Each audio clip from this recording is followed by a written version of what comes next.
Secret करोड़पति। एक छोटे से शहर की एक शांत गली में आलोक अपने परिवार के साथ रहता था।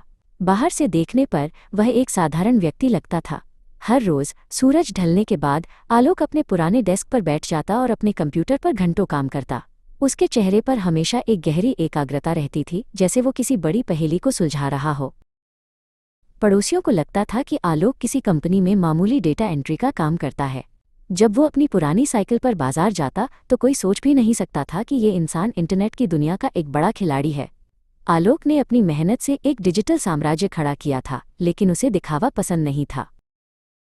आलोक के कंप्यूटर की स्क्रीन पर पेचीदा कोड और ग्राफ चलते रहते थे। वो दुनिया भर के व्यवसायों के लिए सॉफ्टवेयर बनाता था। हर क्लिक के साथ उसका बैंक बैलेंस बढ़ रहा था, लेकिन आलोक के लिए वे केवल नंबर थे। उसका असली खजाना तो उसके कमरे के बाहर था।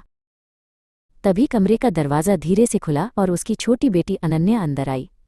उसके हाथ में उसकी पसंदीदा खिलौना कार थी, जिसका एक पहिया निकल गया था।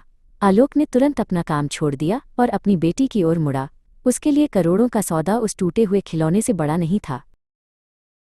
आलोक ने अपनी दराज से एक छोटा पेचकस निकाला और बड़े ध्यान से कार को ठीक करने लगा। अनन्या बड़े चाव से उसे देख रही थी। कुछ ही मिनटों में कार फिर से चलने लगी। अनन्या खुशी से उछल पड़ी। आलोक को जो खुशी उस पल मिली, वो किसी भी बिजनेस डील से बड़ी थी। आलोक की पत्नी सरला चाय लेकर कमरे में आई। वे दोनों सादगी और प्रेम में विश्वास रखते थे। उन्होंने कभी भी महंगे गहनों या बड़ी गाड़ियों की ख्वाहिश नहीं की। सरला को पता था कि आलोक सफल है, लेकिन उसे इस बात पर ज्यादा गर्व था कि आलोक एक बहुत अच्छा पिता और पति है।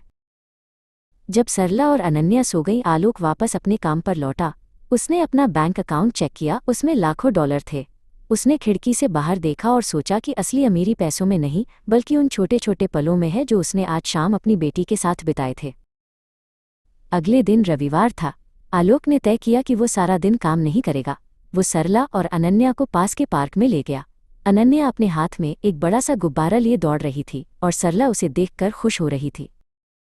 आलोक ने अनन्या को अपने कंधों पर बिठा लिया। वे सब मिलकर हंस रहे थे और साधारण कुल्फी का आनंद ले रहे थे। पार्क में मौजूद किसी भी व्यक्ति को अंदाजा नहीं था कि यह साधारण सा दिखने वाला आदमी एक करोड़पति है। आलोक को अपनी इस गुप्त पहचान से कोई फर्क नहीं पड़ता था। रात को जब आलोक ने अपना लैपटॉप बंद किया तो उसने एक गहरी सांस ली। वो एक सफल डिजिटल उद्यमी था, लेकिन उससे भी बढ़कर वो एक सुखी इंसान था। उसकी सादगी ही उसकी सबसे बड़ी ताकत थी। उसने लाइट बंद की और सुकून भरी नींद सोने चला गया।